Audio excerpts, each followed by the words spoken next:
Hey everybody, welcome to the February 2021 layout update. Hope everybody's doing wonderful. So, a little bit different scene and a little bit different area that we're working on for February. In the January update, I said I'd be finishing off the area between about 48 and milepost 47 up near Burmis. I decided to go in a different direction. I kind of got sick and tired of trees, so I didn't plant any more trees up there, so I got nothing to show you at the top of the hill. But I did, however, use up all the rest of my static grass around the Castle River Bridge here.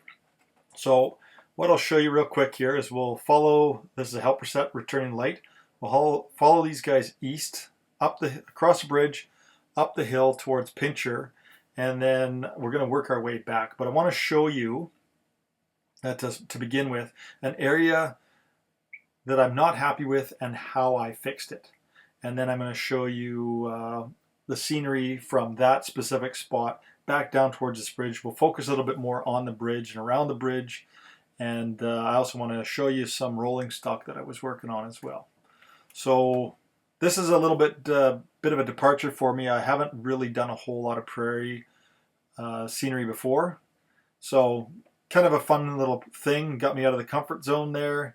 And it forces you to use some different technique, which is always a good thing. So this area that the helpers are rolling through right here, this is what I wanted to change out. So I like the back part of this scene here. I like the little bit of a cut, it's a side hill cut, but the foreground, the fill itself, I believe is too steep. So I'm going to change that. It just doesn't flow in my eye as to how the scenery or that hill existing before the railroad came through would have looked. So just quickly mask off the track and that back hill because, as I said, I like it. And the reason we're doing that is I use spray glue, a contact, when I'm using styrofoam for my scenery base. So I've cut out a bunch of chunks, kind of wedge shaped from just bits and pieces of scrap styrofoam offcuts that I had laying around. And they're just wedge shaped so that they'll fit into the bottom part of that hill there. And I'll just juggle them around until they fit where I get the effect that I want, or it's the best fit that you can get.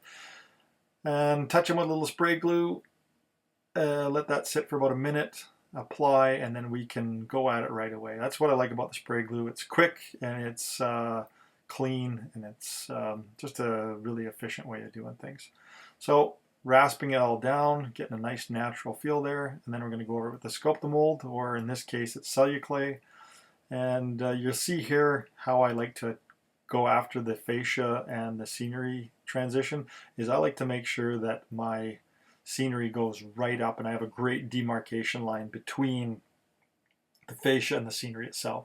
So I can show you, I might do a video on that later on showing you exactly how I do that, because I do it a little bit different than most people. Is the fascia is almost one of the first things I put on the layout before I even start doing the scenery work. So anyway, just finishing off here, lessening the steepness of that hill, blending it in.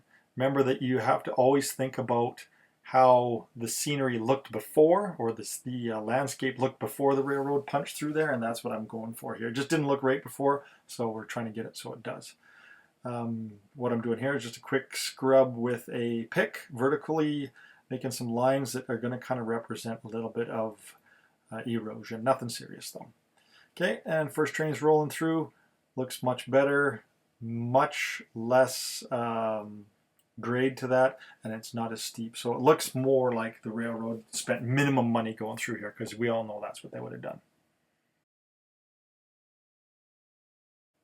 So rolling west here, if you look on Google Earth, there is a crop right at this specific spot. This is right at the area where the old line peels off to go downstream to cross the old steel bridge that no longer exists. So what I did is I just took some of my latex paint, I painted a nice sweeping curve, and I mixed up some spring and some autumn static grass and sprinkled it over the top of there. Once that dried up a little bit, I took an old piece of track and I just followed the curve that I'd laid down there, and I knocked off some of the static grass from the base and I vacuumed that up. And that kind of gave me the furrows or tire tracks, so you can tell that the crop is being worked. Once that was dry, I painted again my base color down, and I just applied static grass, the wild color that I have everywhere else. And that was it. It's super simple and relatively effective. One thing interesting about doing this kind of scenery is your backdrop and your scenery it's a lot harder to get them to blend in. So when I get more static grass, I'll go in and I will address that. Silt layer on the west side here, I got that placed in with the cardboard. I got more epoxy poured, and I got my texture on there. So this was kind of a fun gig because it's totally different backdrop painting.